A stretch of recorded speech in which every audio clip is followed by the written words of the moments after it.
Now I get to use an overhead projector. Asking Grandpappy about this. Alright, so now the quantum Hall effect. And the quantum Hall effect starts with, well, it Do you want to lower the white thingy? Oh, yeah.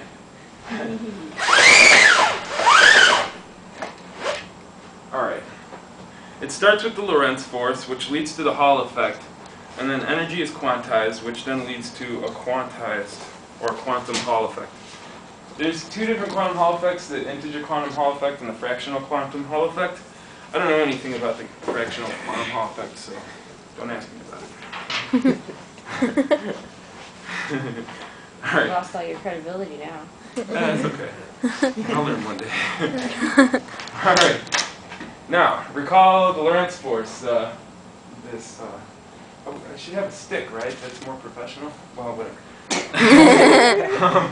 All right. So, actually, You can use our pizza crust. What are those? all right. So, you know, good old-fashioned F equals Q times E plus V cross B, where V is velocity of some charged particle, E is the electric field, and V is the B field. So, using the same crap we used before, switch out E for this vector and scalar potential definition of it, and the same with B, switch it out for it equals del cross B. So then, this is like a graph of, well, kind of like a chart. You put a charged particle in a B field pointing in, if this was the XY plane, take your B field perpendicular to it pointing in the Z direction, and depending on whether the charge is positive or negative, the particle flies off one way or the other. So that's just good old crap. So the Hall effect is basically the same thing. If you put a current through a metal plate and then put a magnetic field through the plate, you end up getting these charged particles going through the plate, but they feel the current and they feel the Lorentz force, so it gives a curvature in the path they take. So if you're just, I don't know, an electron just coming along this way, you hit this and then you're going to curve up because you're going to feel the magnetic field going through. So, I mean, this happens for any charged particle, but in the quantum Hall effect we're looking at electrons because we're looking at electrical current and resistance.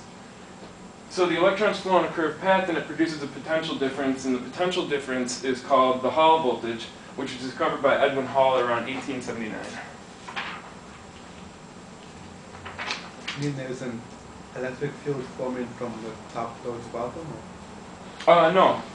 We're putting a potential drop. Well, I mean, there's an electric field going through the metal plate. So you're just putting a potential drop on the plate. And then you see a change in what the potential otherwise would be by putting the B field through it. So with the magnet on, the resistance from one end to the other is higher than without the magnet? Yeah, when you take the magnet away, resistance goes down. The magnet creates resistance by causing a curvature in the path. So, how does the curvature increase the resistance? Well, it's, I mean, if you just think about it, even classically, it's a longer distance that the electrons are going to have to take to get through there. The Hall voltage is perpendicular to the current path, yes? Well, if the current path were straight. This is classical. Okay. So, this is just a classical still Hall voltage. When you're testing it in the quantum, the Hall voltage is from measuring it across, but this is what causes it. It's the curvature. So I guess in essence you measure it across because it's going to be some displacement this way that's going to change your potential. Yeah, Hall voltage across, would it not force the electrons back into the straight path? No. They're coming. I mean, they're coming from one electrode to another right here. So I don't know what you mean. What's going to force them back? From top to bottom, and they would go towards the No, we're not dropping a voltage. It's a measure. But we'll get to that. That's actually something else that's going to come up. But yeah, there's nothing to force them back into their path. They're just going to, I mean, the goal of the electrons is to just get from this side to this side as quick as they can, right? But there's no force except for just the resistance in the metal.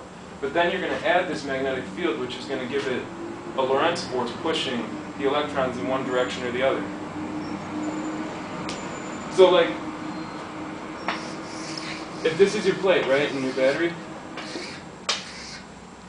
current's going this way, so electrons are going this way. If there's no magnet here, the electron is just going to take the straightest path right here. But then the Lorentz force adds a force in this direction. I don't know, we'll just say something up.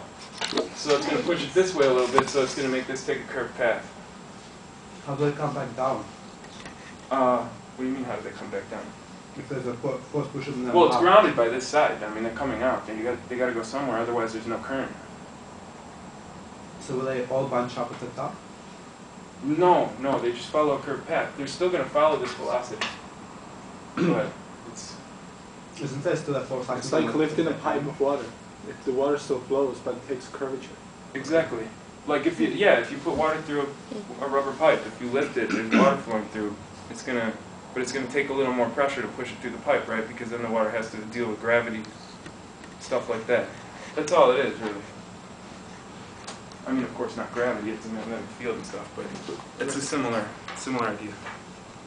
But then the water going down the down part of the pipe, that bounces out the water going up the pipe, so there's no increase in pressure. But you're using gravity, right? This is not But gravity. there's more pipe, so there's more surface area.